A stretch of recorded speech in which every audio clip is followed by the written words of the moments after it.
Aha! Hello out there. I am going to start the restoration this evening of this Excelsior number 2A power hacksaw. Some may ask, why am I kneeling? Well, that's because the shop is too small to put my camera far enough to get the full picture without getting a fisheye, whatever you call that, lens to make it seem closer than it actually is. Anyway, this saw is in pretty good shape. It's an Excelsior number 2A, as I said. That's made by the Royersford foundry. You might remember the big blue drill press was also an Excelsior, made by the same company. The 2A model is much more light. It has these ornamental legs like that, whereas the 2B was a much more solid rig. And I'm not sure if it came from the factory with coolant, but it had a wider tray that would be easier to adapt to such. This is the electric motor driven model. That doesn't matter because we're in a line shaft shop. So the V-belt pulley is going, and a flat belt pulley is going to take its place. It'll need a sleeve put in to adapt to the size of the shaft, but no big deal. It is pretty well all freed up. It has a little bit of jank, a bit of slop in this pin right here. There's all kinds of keys and gibs and adjustments, so it's a pretty solid machine. And this is a modern Starrett blade. You can see there's a tag here as well. It says H.W. Petrie Co., which was a distributor in Toronto. And it's quite a solid rig. It's nothing too fancy. It's all mechanical. There's no hydraulic lift, but there is a lift mechanism. And this is your on-off right here under this goofy vice handle that'll have to be replaced. It's stiff though. You can see I can barely shift it. It operates by a collar that slides along the main shaft, and it kind of engages a ratchet to the motor. So you'd turn on the electric motor, it would be spinning, and then you'd hit this over and it would slide the collar, there we go, into the ratchet, and then you have a gear reduction, just a bevel spur gear reduction, and you see it drives the saw.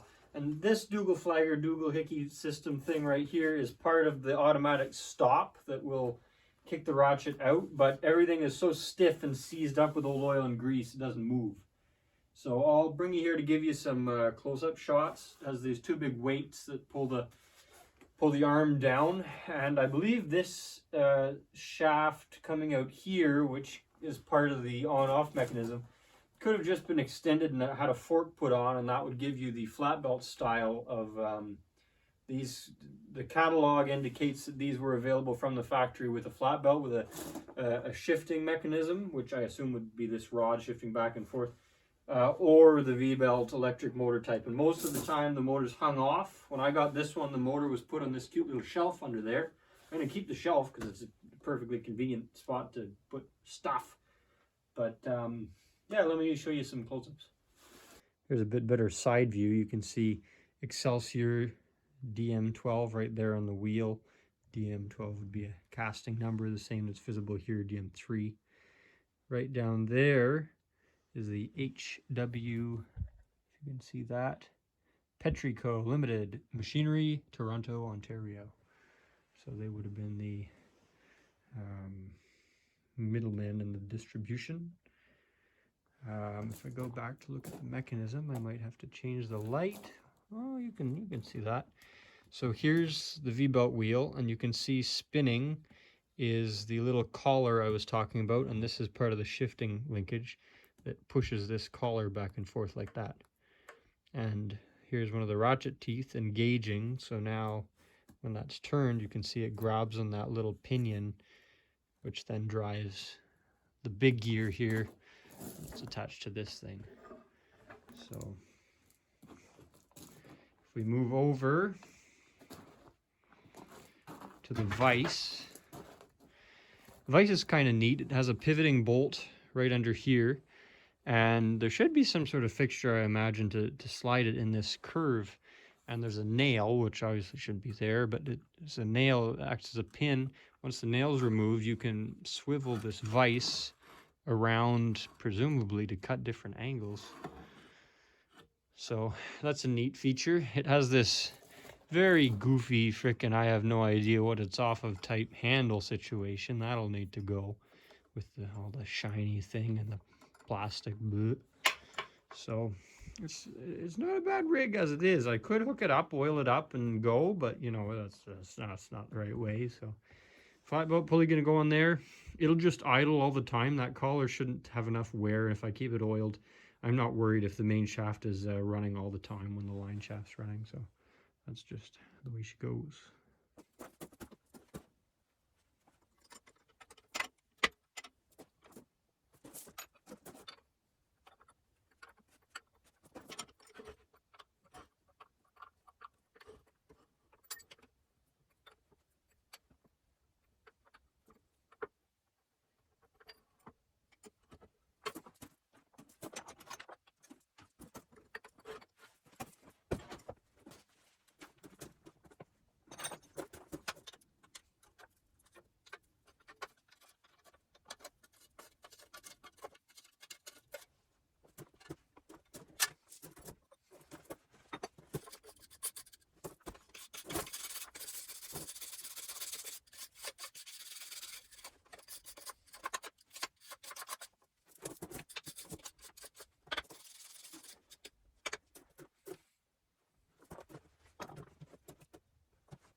I'm out here working on the saw again. It's about minus 10 degrees Celsius, so the old potbelly stove is just cooking. Really drinks the wood down, but it keeps it warm in here, and I have a fan on the back that blows on it, and it heats up quickly. I fire it up, and within a half hour it's comfortable out here. So back to the saw.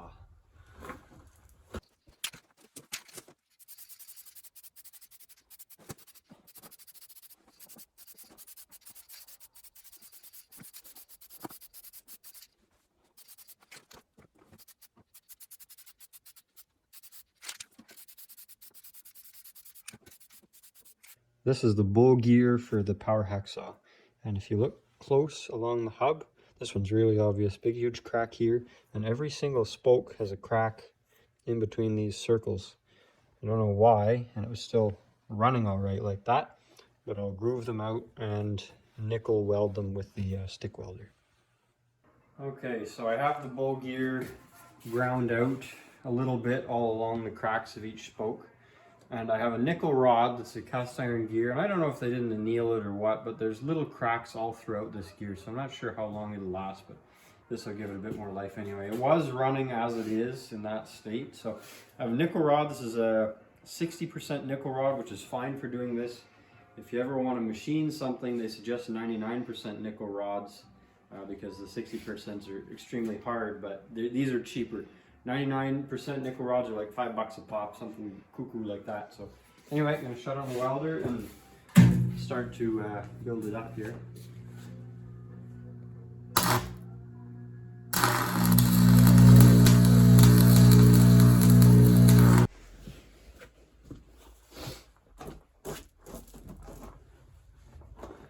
So here's the situation now.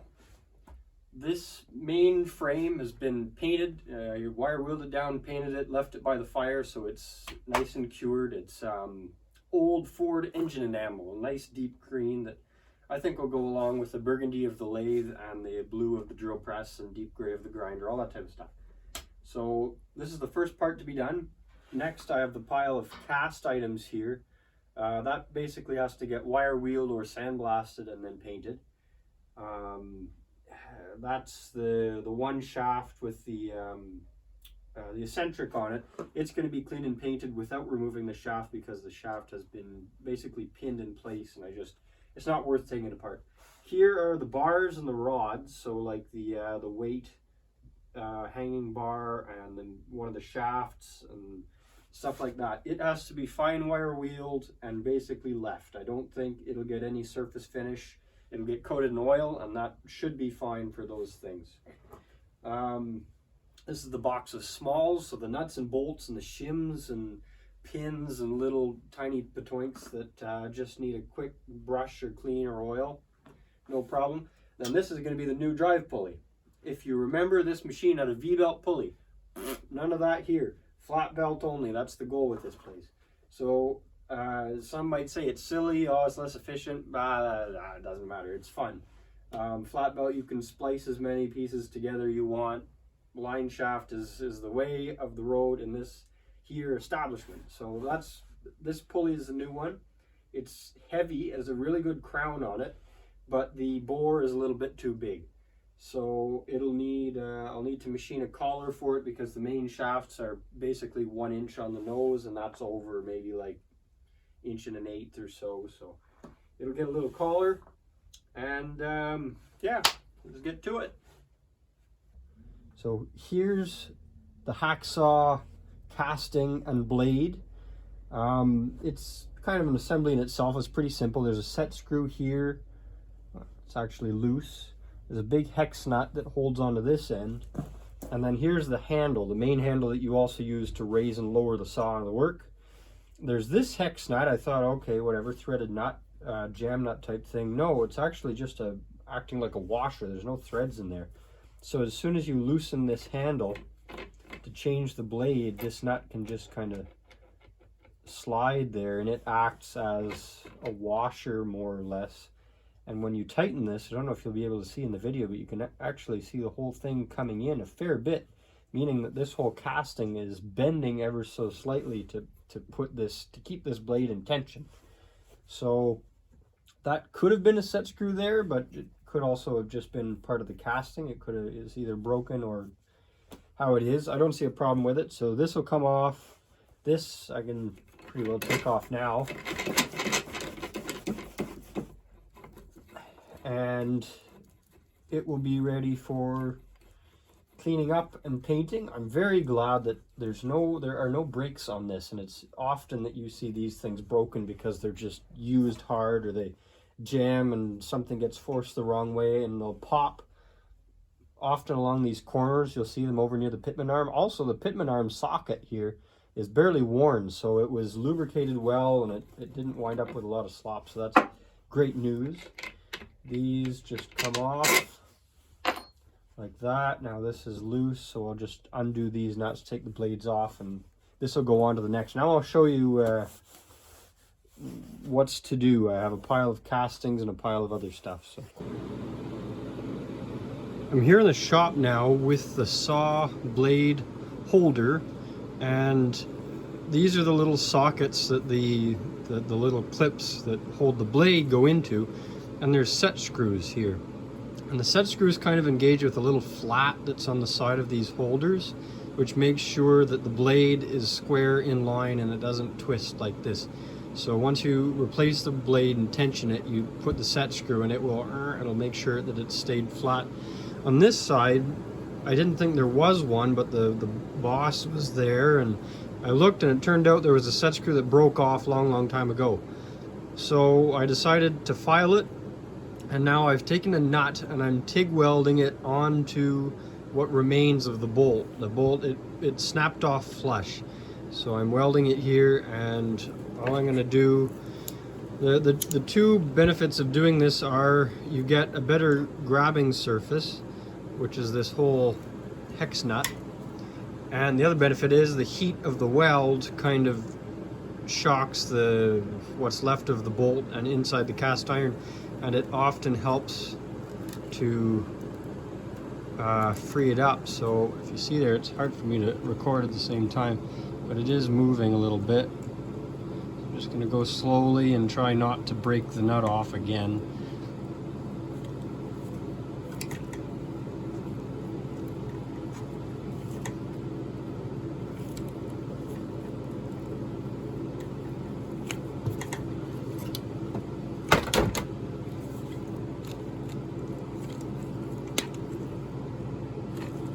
I think we got it.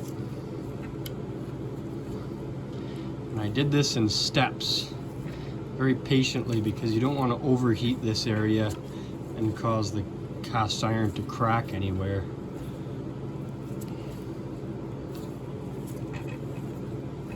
So I go a little bit and then let it cool, and then come back and go and let it cool. This was really in there, holy moly. There we go. Look at that. So you can see some of the weld on the top and where that set screw was broken off. So that is what success looks like right there. Perfect.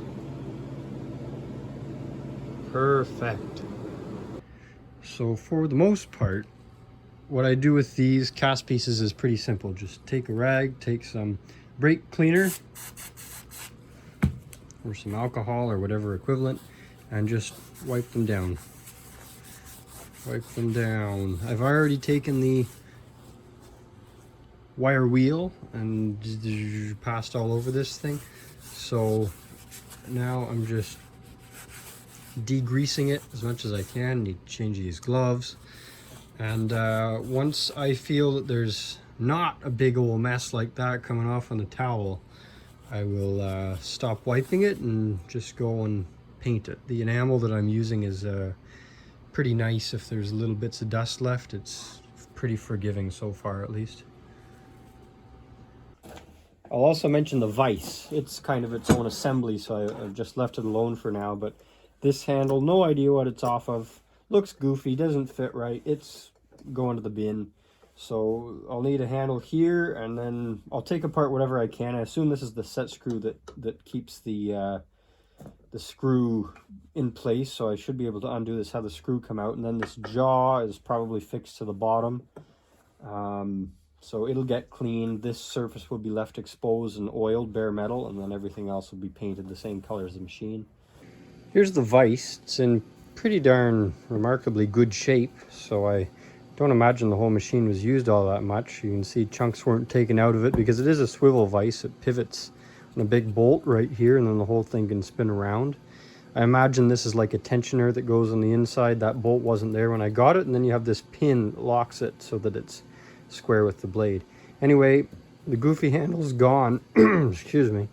There's this set screw that retains this screw here that advances the block, but it seems that this retaining screw has broken, and it came right out when I tried to loosen it, so it must have been a while ago. So that means that it's broken off about a ½ inch down. It's going to be almost impossible to get an easy out down in there, so I'm just going to forget about it and I'll clean it up as is. Sandblast it, wrap this screw so it doesn't get sand filled with it, and then wire wheel it to shine, and then paint all the exposed cast like this. And I've got this piece of round bar. I'm going to throw it on the lathe and make a handle that'll pivot in this hole right here, kind of droop down, make a little bit of an old style thin at this part and then get big and round type thing. Here it is on the little lathe, chucked up about an inch and a quarter in, and I just have a hand ground tool, going to rough around and then get a profile going and slowly make it the shape I'd like, then file it and mill the notch in the end, and it'll be good.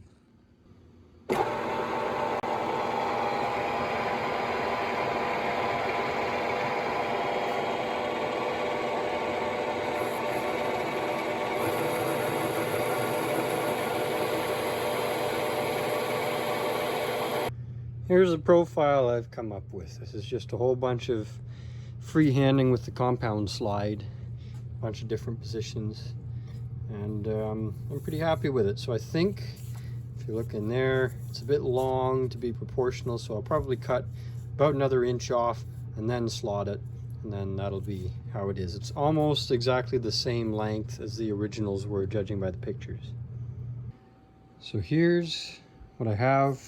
I cut a little bit off the end on the lathe, and it's going to go right like that now. So get the micrometer and figure out that this is pretty well a ½ inch, aside from some little burrs that have formed from the cross bolt here. So I'm going to groove now this on the mill, take a ½ inch cut out of the middle, and then make some flats and probably some little rounds so that it can spin here without hitting the corners, and then drill the hole.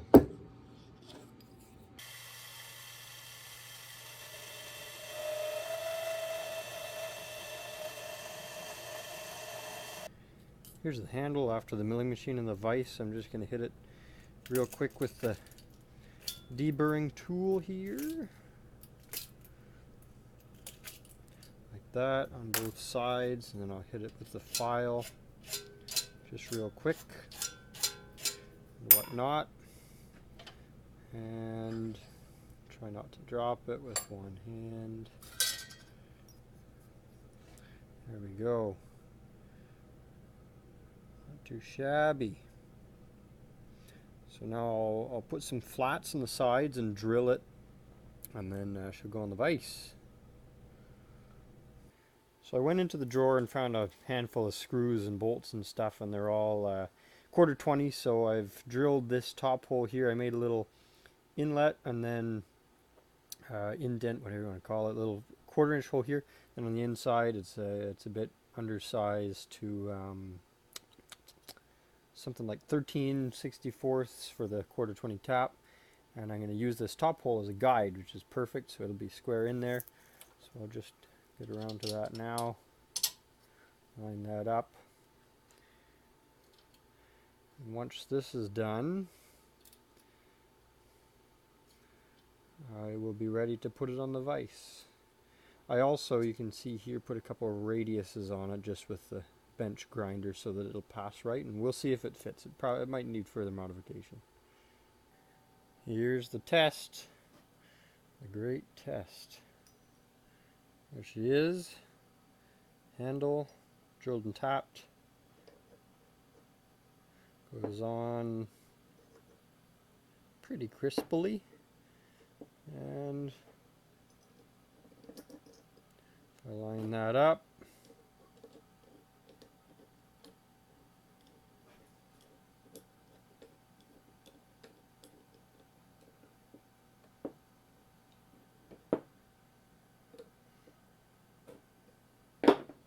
pretty good, pretty good.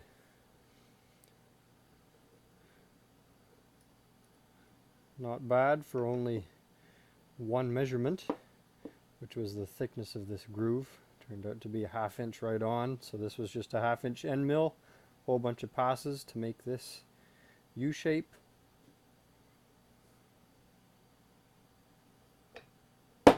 Not too shabby, if I do say so myself. Here are all the parts ready to get processed. We have the cast stuff. It'll get all the grease and stuff removed, and then a shot of sandblast.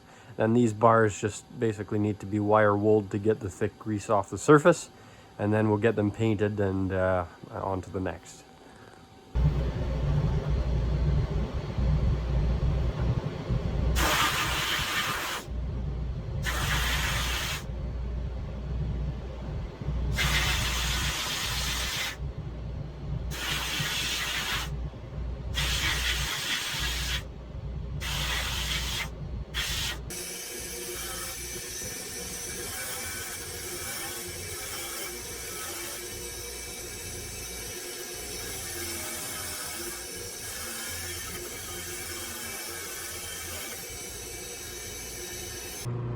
So that's what I came up with for a painting jig for the saw holder. Over there, the two weights are painted and they're sitting on their bar. So there we go, we'll just start to bomb her on.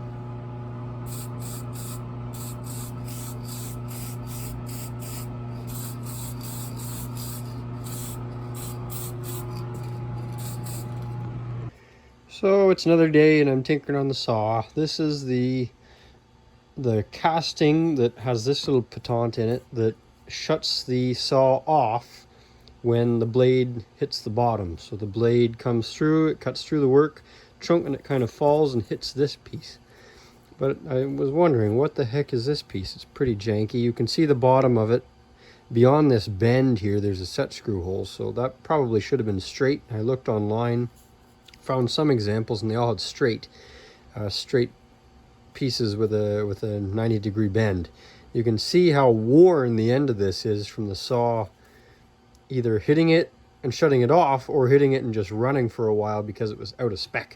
So I just got some more 3/8 inch stock and went over to the vise with the oxyacetylene torch and bent it right there. So this will replace that really funky part, and all it does is it goes in here and you lock it with a set screw, and depending on the stroke, when the stroke ends, you adjust it so that it shuts it off at the right time. Here we are with the cleaned up parts, looking just lovely. You can see the gear over there with all the weld on it, and the main pulley. It'll have to be bored and sleeved because it's about, I measured it, it was 1/125, so 1/8 of an inch, and the shaft is 1 inch on the nose. So bore and sleeve over there. Everything's good here, just has to be put back together. All this stuff, all the little parts, the little push rods, everything will have to be reset. So that guy and the 2 rods on those guys have to be set depending on the stroke so that it operates and lifts on the back stroke type thing. Got the 2 weights, little catch, the arms that go on the bottom. So on to reassembly. It is reassembly time. Bunch of parts on the chair, little nuts and bolts in the tin on top, and a whole pile of parts on this table just as well. I'll start off by showing you the underside, and then we'll move to the top and hopefully get it ready for some testing.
So here's the whole setup. You can see I put the vise in place as a pin that locks it in the perpendicular orientation.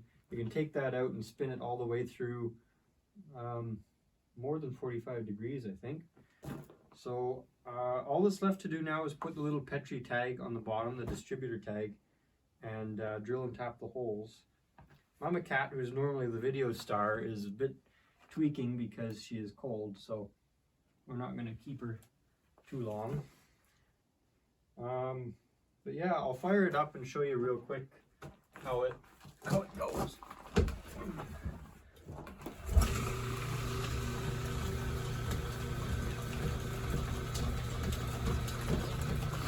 You can see this pulley always spins because this type of the hacksaw, the number 2A, was meant for the electric motor. It's really easy to engage. All you do is flip this lever and you'll see there's a ratchet that turns it on.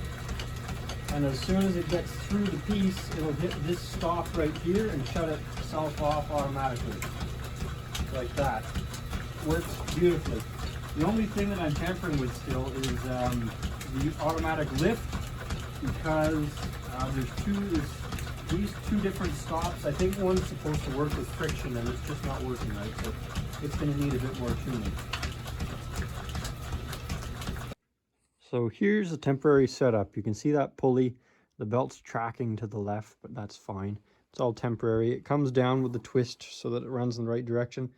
Another temporary thing, this flat belt pulley is actually an identical to another one I have, so I'd like to keep them aside for a counter shaft setup, but it's a perfect 1-inch shaft, so we're running it for now. That's why it's not painted the same. Everything else, though, is good.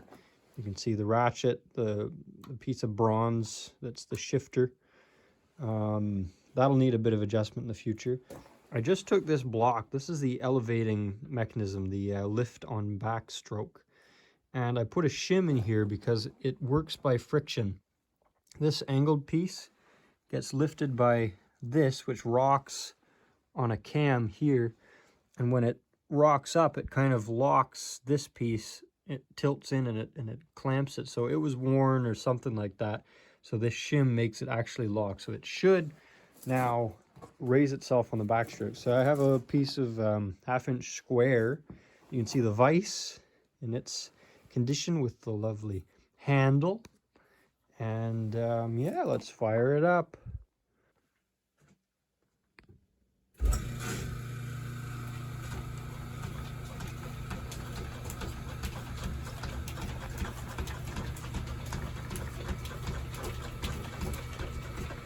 Barrel cut, let's go.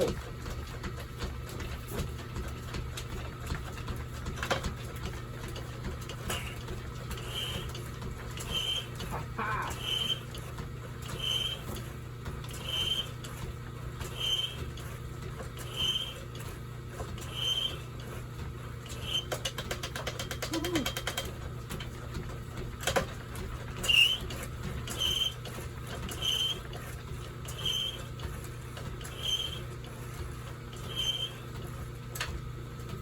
Okay. Oh, wow.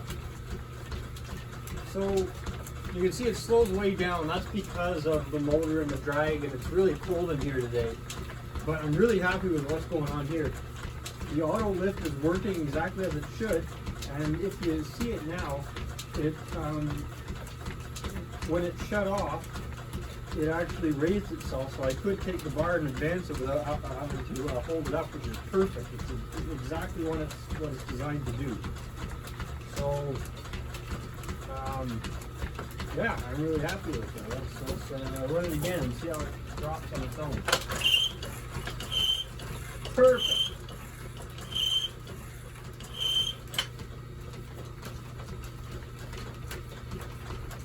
Yeah, good.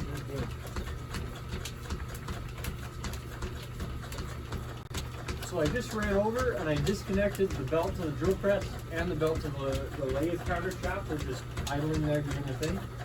So that gets rid of that drag, and that little change, also the bearings are slowly warming up as it's running, allows it to keep cutting. It does still slow down, but I'll show you here. And if you see, the blade is raised off the cut right now. It's perfect, so I don't even have to lift it. I just engage it.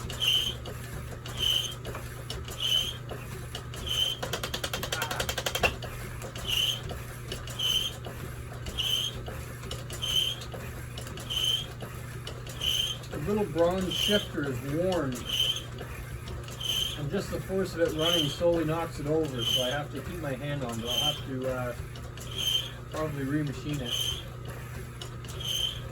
Come on!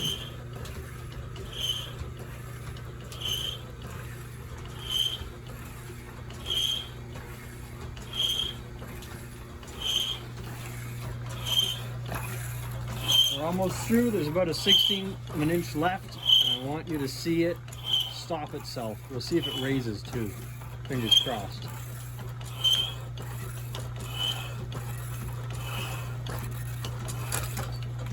Aha! Well, good start. Well, I hope you enjoyed that. I sure did. I've always wanted a power hacksaw. They're just mesmerizing to watch do their thing with all the linkages. Completely mechanical too, no hydraulics in this guy. And we'll see how the weld holds up. It's not, especially if the return stroke lifter is set right, the force that's going to be given to this gear shouldn't be enough to really make a big mess. I'm going to keep it with a somewhat fine blade, not going to go too coarse. And I think this is going to work very well. It's going to move back closer once I figure out the size of pulley. And this size of pulley, that speed is reasonable, but it should be a little bit faster. So I'll be increasing the size of this driver probably, and then cutting the belts, moving it back out of the way. And lots more projects to come. There's a horizontal milling machine benchtop right there. It's a strange name. Anyway, more on that later. There's a pedestal grinder there made by Petri. It's Petri Special. They were a distributing company that actually sold this guy, but they could have had contracted out to a foundry to have it made. Anyway, that grinder. There's a windmill on the ground here. That's a Heller Aller Baker 6-foot windmill. Another project. Stay tuned. Lots of things to do. Lots of mechanical relics to tinker with and whatnot. Anyway, see you next time.